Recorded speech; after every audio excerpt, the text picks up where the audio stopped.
Sup nerds, so let's talk about this last update from March the 3rd. Now, it is important to note that these are simply my observations and personal opinions based on said observations. This is in no way an attack on Bethesda or Fallout 76.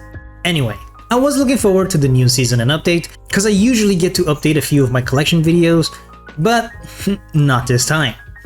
And part of my disappointment is probably my fault cause I generally stay away from the PTS, so that when the updates hit the actual servers, I don't feel like it's too repetitive. So where other people might have known exactly what is coming in this update, I wasn't aware. I just saw that Bethesda was hyping the Bigfoot here and there, and I honestly did get hyped cause hey, new cryptid, what's not to like, I love it. And with the amount of hype that Bigfoot was getting, surely we were going to get at least one set of apparel, be it a Bigfoot hunter outfit or a Bigfoot outfit itself, or maybe a weapon skin of the Bigfoot Club, who knows, right? But no, the only thing that we can get from the Bigfoot fight in this update are titles and 4-star mods, including one new one. That said, he does serve as a new source for pre-existing 4-star mods that doesn't involve raids or paying real money, so for that I am grateful. At least on that, it definitely is what the players have been asking for. But would it have hurt to include a cosmetic in there somewhere for us to collect? And to be fair, a lot of little changes were made to the game in this update. Some changes to the Pip-Boy menus, to the public event drops, the weight of the power armor, nerfs to raid enemies, changes to the way Under Armour works almost completely, and many more. And that is great. A few, of course, I didn't really like, but for the most part, I do think that these changes are for the better on the long run. And in the case of the Under Armour styles, I guess we could collect those, but just like with the past linings, that's not something that shows any difference in aesthetics, it's just for the stats, which, as I say it, I do realize it is more important for gameplay. But at the same time, I do feel like most of us veteran players are in a position where we aren't really stressing over a few stat points and can get all the content done in the game without any issues. And different from the cosmetic items which people switch around whenever they feel like at any time, with the Under Armour styles I feel like we'll just pick up one that suits us best and just never change it again, unless of course Bethesda brings a different change in the future. Just like with the different Under Armours giving different stats before, we all just used one that fit us best and never thought of changing it. But at least with the Under Armours themselves, they are actually different looking, and so I did change a few times while I was RPing and such, but for the actual game itself, I just stuck to my Secret Service Under Armour for years. And now, just to accommodate this new change, we will have to go after one style that suits us best, but once we do that, personally, I don't think I'm ever gonna change it again. So really, all these little changes, though mostly welcome, do mostly feel like fixed patches, and at most, rework patches, which are fine to be included in big updates, but shouldn't really be the focus of a big update, right?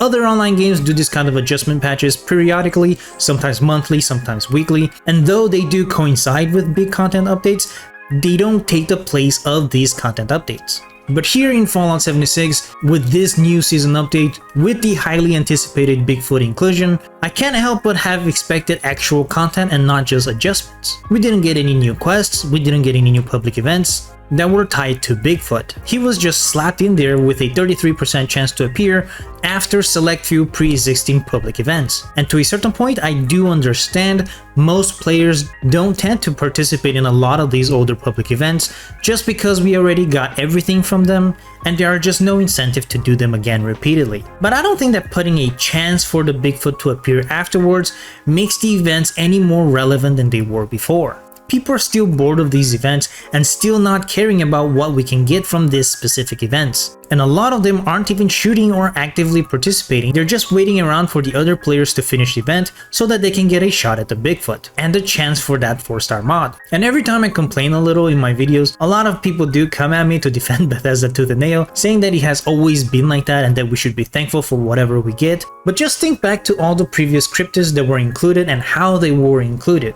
The Sheep Squatch, any of the nuke bosses really, the Agua and Blue Devil, Jersey Devil, they all had either a bit of questline explaining their sightings and whatnot, and or specific public events tied to them, with different rewards that were themed after these new cryptids. And the Bigfoot was so hyped by Bethesda, but it is at this moment the only one that didn't get anything that is specific to it. And yes, I am aware we got the Bigfoot Fastnacht mask a few weeks back, But that was part of the hyping for the Bigfoot update. It was marketing, just for us to end up with a glorified hairy super mutant behemoth that people don't think about twice, aside from getting the 4-star mods. And just like I said on my last rant video, which I promise are not common in this channel, this is only my second video complaining about this game, and I generally stick to collection videos, but in that video many people felt the need to completely ignore the part where I said, if you look at each of these things separately, it is not a big deal. And I do think that is the case here too. They will most likely put Bigfoot stuff later in the future updates, perhaps, and that's fine. But just like I said in that video as well, if you take a step back and line up all of these things and look at the situation as a whole, then there does seem to be a trend, at least regarding content updates. And that is that the effort being put into these seem to be diminishing little by little. I said something similar in the last video about pay to win stuff, and people got really offended apparently, started calling me names, told me to stop playing, and some even told me to unalive myself. And I don't know why that happens. I'm not saying that the game itself is bad or that Bethesda is a bad company. Fallout is one of my favorite game universes, and I did buy multiple versions of Skyrim like many of you did. Fallout 76 in specific is my most played game on Steam, and I used to play on the Xbox app before I got it on Steam. And like I said at the beginning of this video, my videos are not personal attacks on Bethesda, much less on its players. That would be ridiculous. I don't know 99.99% of you. This is just an observation and a personal opinion regarding that observation. So if you want to come at me at the comments, I guess go ahead. There's nothing I can do to stop you. And you are entitled to your opinions, even if they might be that I should unalive myself because I don't think the same thing as you do about an online game. But may I suggest that instead, you comment what you liked about this update, or what you hope to see in future updates for this game. That way we can keep things positive, but also reading everything people liked about this update may also change my mind regarding this update. And also, anyone who comes at me with cuss words, I would just assume they didn't finish watching the video. Anyway, that's all I had to say for this video. Thank you for coming to my TED Talk. So tell me, what's going on with you? What are you doing in Fallout 76 lately? Or what other games have you been playing? Let me know in the comments down below. Leave a like if you enjoyed this video. Consider helping the channel out by clicking join down below to become a member. Subscribe to see more videos like this, and of course, always nerd on.